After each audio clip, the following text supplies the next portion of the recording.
Hellbent. From alternate dimensions you travel to when you sleep to mind-bending paint that lets you walk on walls and ceilings, we count 15 games that were made worse by cut content. Number 15. Half-Life 2. This game was revolutionary, but like most great games, it had a rocky development cycle. A decent amount of the files from the alpha stage were leaked, causing the game to be completely changed and delayed for quite a long time. We're not talking about Half-Life 3 levels here, but it could have been in the same situation if things went just a little bit worse. The game was supposed to be much darker, with the Combine more obviously draining the Earth from its natural resources and replacing the atmosphere with noxious gases. In addition to that, the style was meant to be much more Orwellian, with heavy influences from 1984, Dark City, and Blade Runner, which in my opinion sounds quite a bit cooler than what we got. Number 14. Quake. One of the granddaddies of arena shooters wasn't always gonna be an arena shooter. In fact, this game was originally planned to be a fantasy game. But thanks to a split in authority in the company, the game was retooled to be another shooter instead of the game John Romero wanted to make. The fantasy game involved Lovecraftian horrors for bosses, as well as being based on a Dungeons & Dragons game ran by id Software themselves. Even the shooter wasn't without its cuts, with the freaking awesome chain lightning gun being removed from the final product. However, unlike Quake 3 Arena's grappling hook, there's very little remaining of this gun in the game's files. Number 13. Grand Theft Auto 5. Driving's a big deal in these games, and Grand Theft Auto 5 even introduced a new driving skill to level up. But originally, there was also gonna be a mechanics skill that would have added more depth to driving over pedestrians. Heists were a pretty big feature for Grand Theft Auto 5. Originally, there was gonna be another single-player heist where the three main characters dressed up as clowns in order to steal artwork and a rich guy's wife. There were also vigilante missions, drug dealing, and pimping, but for some reason these were cut. Maybe it's because it was just too much destruction and amorality. Just kidding, it was almost certainly because of time constraints. I mean, look how long it took for them to get online heist running. Number 12. Minecraft. Before Mojang decided to include the end, another alternate mission was planned. This one involved having a random chance to go to a sky dimension after you fell asleep, populated entirely by floating islands. There's also a bunch of unused potions like dullness, fanciness, artless, bland, and oh so much more. I'd just love to throw an artless potion at someone and watch them struggle to make a house fancier than mine. Perhaps the biggest cut content is the alternate much higher poly characters that look completely different than what we have today. However, Notch felt that the higher poly models didn't fit in with Minecraft's aesthetics, which I think's kind of a shame. At least having the option to enable them would have been nice. Number 11. Portal 2. Originally, there was a type of paint that allowed Chell to walk up walls and ceilings, but it gave the gameplay testers motion sickness and it was too confusing. However, since Valve has some notoriously simple playtesters, we'll probably never know if it was actually any fun. There was also meant to be another fizzler field that removed paint instead of portals. Maybe this was meant to clean up the paint made by motion-sick playtesters. There's also a modelless chicken object referred to in the game files and a giant chicken found in the concept art. I can't even comprehend why they'd remove this. Who doesn't love giant chickens? Number 10. Final Fantasy Tactics. Even though the final game has an insane amount of depth and playability, there was a bunch of hidden content removed that still remains in the final product's files. For example, there were 6 unused battlefields, one of which contained a unique tile called Road that enhanced geomancers. There were also 8 different jobs removed from the final product, some of which you can access using a Game Shark. On top of removed features, there's also a battle removed where your characters faced off against Fulmarv alone in the airship graveyard right before he turned into Hashmaul. I'd say that's a spoiler, but the game's nearly 20 years old. If you hadn't beaten it by now, you're never gonna beat it. Number 9. Legacy of Kain, Soul Reaver. While still a great game, the end feels pretty rushed, and this is because they planned it to be way bigger than was feasible. They were forced to cut 17 out of 22 areas, meaning about half the game was scrapped. They also had to cut 7 NPCs, 11 abilities, and 4 bosses. Unfortunately, the way too high ambition of the devs also led to the ending being left with a to-be-continued cliffhanger. The original ending involved Raziel being imbued with Kain's soul, allowing him to overcome any obstacle. The Elder God then directs him to the Silenced Cathedral where he overcomes a horde of vampires before activating a weapon that destroys all vampires on the planet. That sounds way more satisfying than a bullshit to-be-continued ending. Number 8. Fallout New Vegas. Freeside was supposed to be a much bigger area with no loading screens between its subsections. It also had a lot more NPCs, however this area proved to be far too big for consoles and caused memory and performance problems. Another area that was sacrificed because of console limitations was the Strip, which was also one connected area as well as being a hell of a lot bigger, with 2/3 of the original dialogue planned for the area being cut. The ending of the game wasn't supposed to actually end your playthrough. Instead, there was meant to be post-game content showing off the player's choices and how they affected the world, which sounds like a really nice reward for beating the game. But you know who needs a reward more than the players? The shareholders. So fuck your closure, we gotta get this shit out before the holiday season, and hey, maybe we'll sell it to you as DLC, but don't count on it. And hey, you know what, while we're at it, how about you playtest the game, and when the glitches come up, you tell us about it, and maybe we'll patch them out.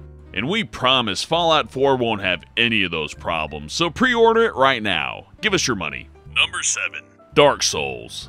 It's no secret that the last third of this game feels a little bit more than rushed. There's a bunch of files found that show us what might have been, such as the undead King Jor-El boss that seemed to be based on Demon Souls' False King a lot. Granted, that sounds like kind of a rehash, but I would have taken that over Bed of Chaos any fucking day. Then there's Undead King Jor-El, the knight from the start of the game, who's supposed to be the counter-chosen undead. He would have chose to follow Kath's teachings if the player chose Frampt and vice versa, which would have been a nice touch. It would have been good to see the NPCs have a little bit more of an impact. Shiva of the East was also meant to be more important. He was intended to be connected to the Chaos Blade and would attack you after you obtained it. If you failed to thwart his attempts to kill you, you could get your revenge using a Black Eye Orb. Sadly, the version that we got is just a weapons merchant, which is significantly more mundane. Number 6. Knights of the Old Republic 2: The Sith Lords. This game is filled to the brim with cut content. A big example would be the HK factory, which was cut with the fun parts redistributed across other areas.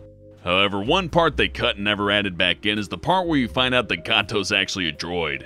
Then there's the big battle on Tatooine. Of course, originally the battle was in fact big, but thanks to time constraints, they were forced to remove mine preparation, the best kind of preparation, fighting outside the building, as well as the ability to actually strategize.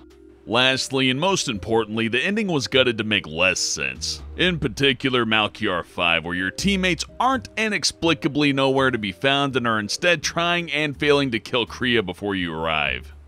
Not a particularly satisfying ending, but they missed the Black Friday launch window and Christmas was coming up, so chop chop chop, Merry Christmas. Number 5. Halo 2.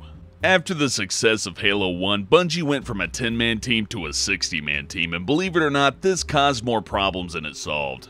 It was a classic case of too many cooks in the kitchen, with so many team members they couldn't coordinate very well and ended up creating levels and areas that simply didn't mesh together. This resulted in a whopping 80% of the content of the first version being completely scrapped and they had to start all the way over. But it wasn't just gameplay content that suffered. Halo 2 was originally meant to wrap up story threads of the previous game, but as you all know, the final product ended up asking more questions than it answered. Can't meet your deadline? Just cut half the content out and slap a cliffhanger ending on there. Everybody will love it. Then you can sell them the sequel. Though to be fair to Bungie, Halo 3 wrapped things up pretty well. Then you had Halo ODST, then Halo Reach, then Halo 4, and now the upcoming Halo 5, and the Halo anime, and the Halo books. So I'll give them credit, at least they had a cliffhanger that went somewhere. It's way better than a game that ends with a cliffhanger and just dies. Number 4. BioShock Infinite. The trailer showed off a ton of features that didn't make it into the final game. BioShock Infinite was supposed to have more of a horror theme like the original games. For instance, the Boys of Silence were more common and were crafted from orphan children. The tears were originally part of the gameplay and added an element of choice to the game. They made your playthrough easier, but using them hurt Elizabeth and affected the ending of the game. Songbird was also meant to play a larger role. It would hunt you throughout the game and was probably meant to be the final boss. Instead, Songbird was just your ally in a gimmick horde battle, which is significantly less interesting. What a waste of a badass character. It worked out well for the plot, but not so much for the gameplay. Number 3. World of Warcraft. So during vanilla World of Warcraft, Blizzard was working on a major content patch for the Emerald Dream, but it was scrapped because reasons. Very serious reasons. Then there's the infamous Dance Studio, and if capital cities are anything to go by, being able to customize dance moves for your characters would have been something players would use an uncountable amount of times. Honestly though, there's so much cut content in World of Warcraft that an entire video based on the subject wouldn't even scratch the surface. That being said, if anybody could scratch the surface, it's Danger Dolan. So if you want to learn more, I highly recommend checking out his video. You know you want to. Number 2. Destiny. Where do I even start? Oh, I know, the story. Yeah, that thing. So half of Bungie thought a story would drive players off, while the other half wanted a space epic like a Mass Effect MMO. Thank goodness they cut the space epic story. That just sounds awful. Who wants to play a space epic? We all know Bungie fans just hate space epics. They can't stand that shit. Then there's the factions. Originally, each one had their own distinct story. There was a bunch of voice acting done and large-scale wars between them were planned, but that was scrapped too. Perhaps the most egregious thing removed was all the other zones.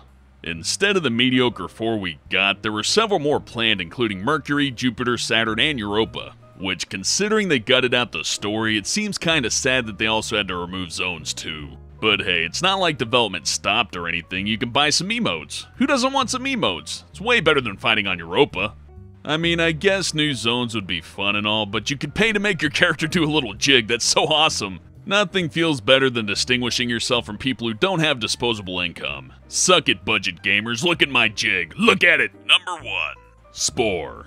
This game easily suffered the most from cut content. Several stages of evolution were taken out, including molecular, aquatic, and city stages.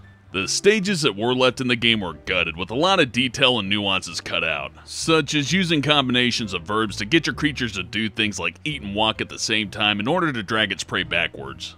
Not only that, but the graphics were originally less cartoony and more realistic. This change was made to appeal to children, cause you know your giant cock monster needs to look cartoony or else it won't be appealing. Thanks for watching and I'll see you next time.